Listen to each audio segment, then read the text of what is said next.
रांची में भारी बारिश से बाढ़ जैसे हालात, कई घरों में घुसा पानी, कई लोग फंसे। रेस्क्यू की टीम एनडीआरएफ नाव के जरिए बाढ़ में फंसे लोगों को सुरक्षित स्थानों पर शिफ्ट कर रही है। रांची में आसमानी सितम से लोगों का हाल बेहाल है। सड़कों पर बेबस नजर आ रहे लोग, पानी भरने से बड़ी लोगों की मुश्किलें। थम गई रफ्तार, फंसे लोगों को रेस्क्यू कर रही है एनडीआरएफ। झारखंड में भारी बारिश के बाद बेकाबू हुए हालात, आम जनजीवन प्रभावित, सड़क पर बह रही है नदी। पानी की निकासी की व्यवस्था नहीं होने से लोगों की मुश्किलें बढ़ी। रांची में कुदरत की मार से बेबस नजर आ रही जनता, कई इलाकों में भरा पानी। 35 लोगों का रेस्क्यू करके एनडीआरएफ की टीम ने सुरक्षित ठिकानों पर पहुंचा। मौसम विभाग ने रांची समेत आसपास के इलाकों में आज भी भारी बारिश की चेतावनी जारी की है। आईएमडी ने अलर्ट जारी की और इसके मद्देनजर झारखंड सरकार ने 12वीं तक के सभी स्कूल्स को बंद करने के निर्देश दिए हैं। बिहार के मुजफ्फरपुर में तिरहुत नहर का तटबंध टूटने से ग्रामीणों में दहशत है। फसलों को भारी नुकसान पहुंचा, सड़कों पर भरा पानी। मौके पर पहुंचे आलाधिकारी कर रहे हैं। हिमाचल प्रदेश के 3 अलग अलग लोकेशन पर बादल फटने से तबाही का मंजर, बाढ़ की चपेट में आए 49 लोग लापता हैं। एनडीआरएफ की टीम सर्च ऑपरेशन चला रही है। मंडी, कुल्लू, शिमला और रामपुर में बादल फटा है। हिमाचल प्रदेश में 31 जुलाई देर रात हुई तेज बारिश ने जमकर तबाही मचाई थी। अब तक 4 लोगों की शव बरामद हो चुके हैं। एक घायल को, बाढ़ में फंसे 9 लोगों को आपदा प्रबंधन की टीम ने रेस्क्यू किया है। हिमाचल में आई आपदा में 23 जानवरों की भी जान गई है। करीब 65 घर तबाह हुए। कुल्लू के मलाड़ा में 20 से 25 लोगों के फंसे होने की खबर। लापता लोगों की तलाश में जुटे एनडीआरएफ, एसडीआरएफ, आईटीबीपी के जवान। कुदरती कहर में लापता हुए लोगों की तलाश हुई तेज। सर्च अभियान के लिए ओपनता नाला पार करना जरूरी है। सेना के जवानों ने नाले पर रस्सियों, जाली और लकड़ी से टेम्पररी पुल बनाया। हिमाचल प्रदेश के मुख्यमंत्री सुखविंदर सिंह सुक्खू ने आपदा प्रभावित इलाकों में हुई तबाही का जायजा लिया। प्रभावित परिवारों से मुलाकात की, लोगों को हर संभव मदद का आश्वासन दिया। हिमाचल प्रदेश के आपदा प्रबंधन प्राधिकरण के विशेष सचिव डीसी राणा ने बताया कि प्रदेश में हुई आपदा के कारण अब तक 49 लोग लापता हैं। अभी तक 4 शव बरामद कर लिए गए हैं। लोगों को मदद पहुंचाई जा रही है।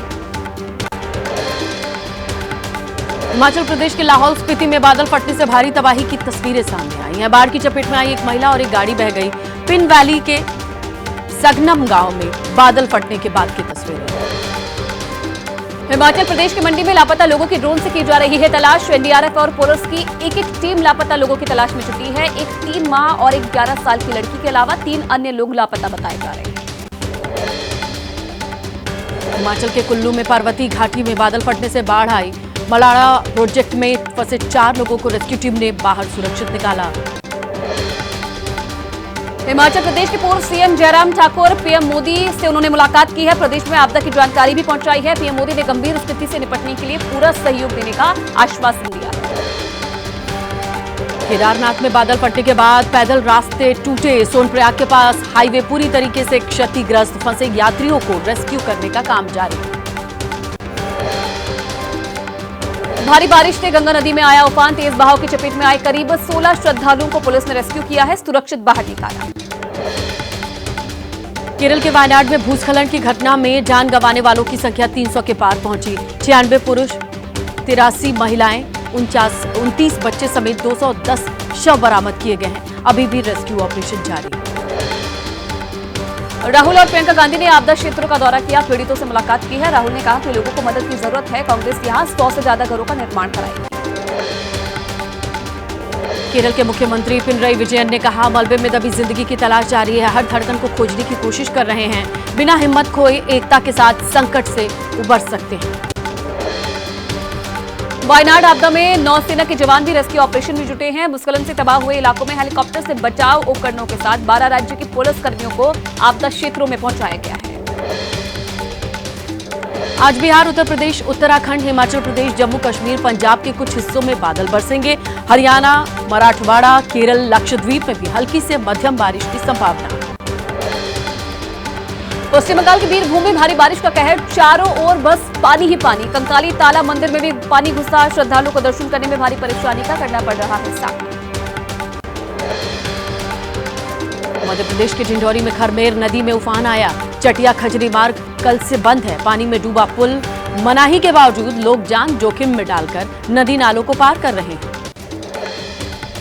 महाराष्ट्र के पुणे से एमएनएस का अनोखा प्रदर्शन। बारिश से सड़कों पर बने गड्ढों में भरा पानी। एमएनएस कार्यकर्ताओं ने गड्ढों में भरे पानी में मछली पकड़कर प्रदर्शन किया। टाइफून गेमी के चलते लगातार भारी बारिश से दक्षिण पूर्वी चीन में भयंकर तबाही। हुनान प्रांत में 15 लोगों की मौत, 3 शव बरामद। बाढ़ से अब तक 30 लोगों की जान जा चुकी है, 35 लोग लापता हैं।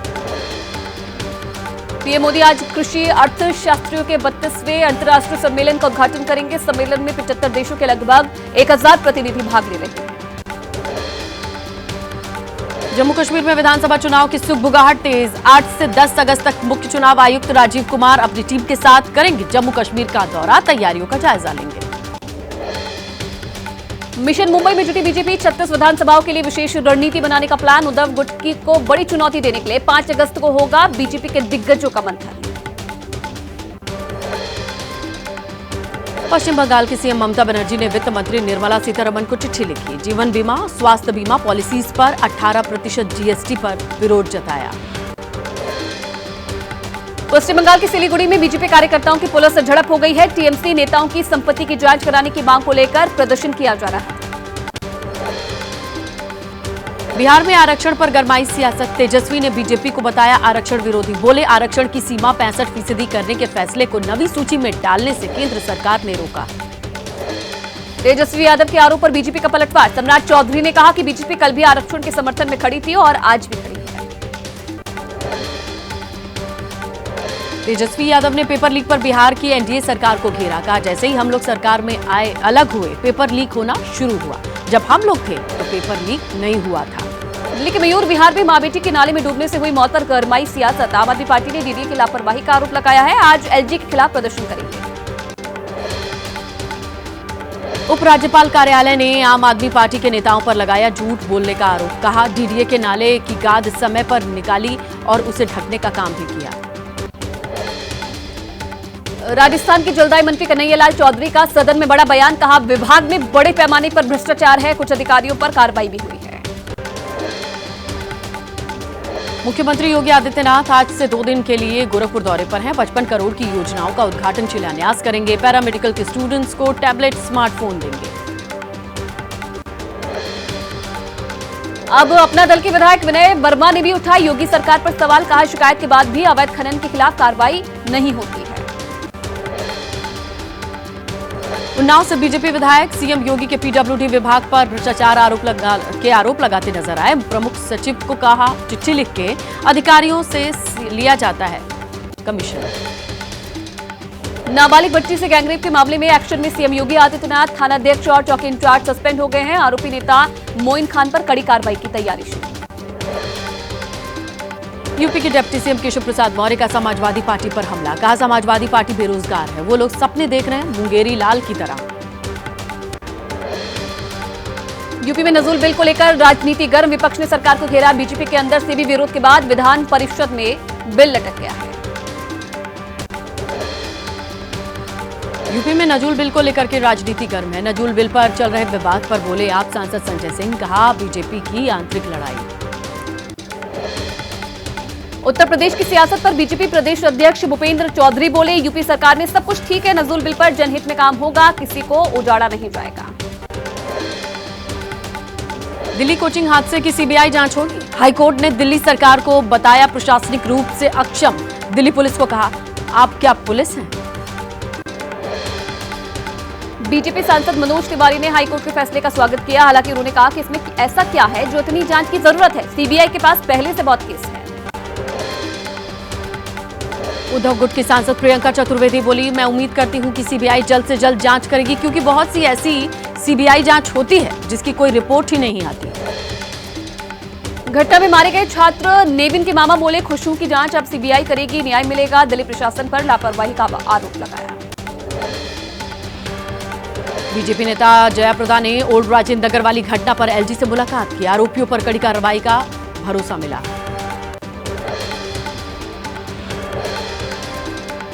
आरएसएस मानहानि केस में राहुल गांधी के खिलाफ याचिका पर भिवंडी कोर्ट में सुनवाई आज। 2014 में एक चुनावी रैली के दौरान महात्मा गांधी की हत्या को लेकर आरएसएस को बदनाम करने का आरोप। पंजाब के पूर्व मंत्री भारत भूषण आशू को कोर्ट ने 5 दिन की ईडी रिमांड पर भेजा। आशू पर मंत्री रहते 2000 करोड़ के टेंडर घोटाले का आरोप है। मथुरा श्री कृष्ण जन्मभूमि शाहीदगाह मस्जिद विवाद पर आए हाईकोर्ट के फैसले पर मुस्लिम पक्ष ने ऐतराज जताया है। सुप्रीम कोर्ट में फैसले को चुनौती देने का ऐलान किया है। एमपी के सागर में दर्दनाक सड़क हादसा। टक्कर के बाद एक कार के ऊपर चढ़ गया बेकाबू कंटेनर। हादसे में एक ही परिवार के 5 लोगों की मौत। एमपी के टीकमगढ़ में भयानक सड़क हादसा। एक बेकाबू ट्रक ने कई गाड़ियों को रौंदा और एक कार को कई मीटर तक घसीटा। हादसे में कई लोग घायल हो गए हैं। घटना सीसीटीवी कैमरे में कैद। श्रीलंका की जेल से रिहा हुए 21 मछुआरे चेन्नई हवाई अड्डे पर पहुंचे। मछली पकड़ने की रोक हटने के बाद ये सभी मछुआरे समुद्र गए थे, जिन्हें पकड़ लिया गया था। पंजाब के फिरोजपुर में ऐतिहासिक गुरुद्वारा जामनी साहिब में गैस सिलेंडर में आग लगने से अफरा तफरी का माहौल। 7 लोग बुरी तरह से झुलसे घायल। 7 लोगों में 5 स्कूली छात्र और 2 सेवादार शामिल। दिल्ली के वजीराबाद थाने में मालखाने में भीषण आग लगी। मौके पर पहुंची 7 फायर ब्रिगेड की गाड़ियां। आग पर काबू पाने के लिए फायर कर्मियों ने कड़ी मशक्कत की। मुंबई के पालघर में विरार इलाके में तेज रफ्तार का कहर देखने को मिला। फॉर्च्यूनर कार की चपेट में आने से महिला की मौत हो गई। आरोपी चालक गिरफ्तार। जूनियर कॉलेज में शिक्षक की मृतक महिला।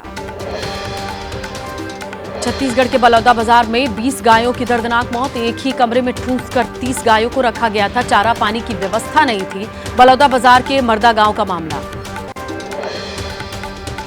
दिल्ली के एक स्थायी शेल्टर होम में बीते 1 महीने में बच्चों सहित 14 लोगों की मौत हो गई है। दिल्ली सरकार ने जांच के आदेश दिए हैं। मानसिक रूप से कमजोर लोगों के लिए ये आशा किरण शेल्टर होम बना है। राष्ट्रीय महिला आयोग की अध्यक्ष रेखा शर्मा ने की शेल्टर होम की जांच। कहा साफ पानी, खाने पीने के इंतजाम नहीं है। मरीज और बच्चे एक ही वॉशरूम का इस्तेमाल करते हैं।